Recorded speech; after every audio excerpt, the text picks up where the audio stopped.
People often ask me why I don't trust doctors and scientists. So allow me to explain. Reason number one. Beginning in the 1920s, tobacco companies sought to exploit the public's trust in medical professionals after a huge spike in lung cancer led people to express concerns over the dangers of smoking. The first cigarette company to use physicians in their ads was American Tobacco, maker of Lucky Strike. In 1930, it published an ad claiming 20,679 physicians agree that Luckies are less irritating on the throat. I guess the most important consensus here is the consensus that everybody likes money. Here's another good one. Give your throat a vacation. Smoke a fresh cigarette. Viceroys, filter the smoke.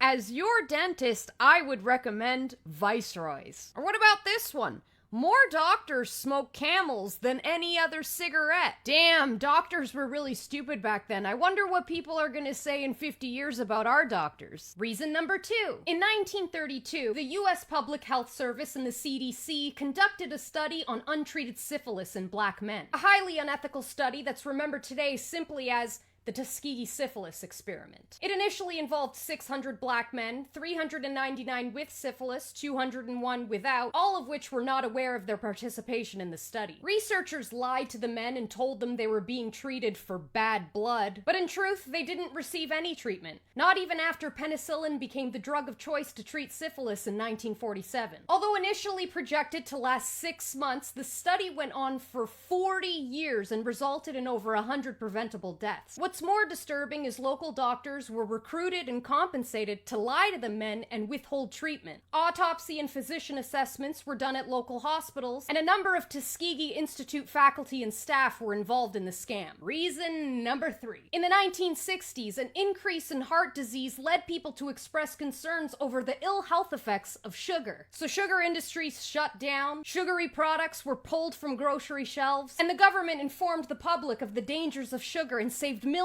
of lives. I'm just kidding. These psychopaths don't care about human life. What they did do was pay researchers at Harvard University to shift the blame of sugar's carnage to fat. The researchers overstated the consistency of the literature on fat and cholesterol while downplaying the studies on sugar. The study that falsely blamed fat and cholesterol for heart disease was later published in the New England Journal of Medicine, and the funding and role of the sugar industry was not disclosed. Big shocker there. Reason number four. In March of 2019, a California man was awarded $80 million in damages after he claimed that glyphosate, the active ingredient found in the herbicide Roundup, was the cause of his terminal cancer. Monsanto was aware of the link between glyphosate and cancer since the early 1980s, when a study done by the company found a statistically significant increased risk of cancer in mice who were treated with glyphosate. The EPA was alarmed by the finding, but Monsanto dismissed the results, saying it wasn't definitive because, get this, a single mouse who was not exposed to glyphosate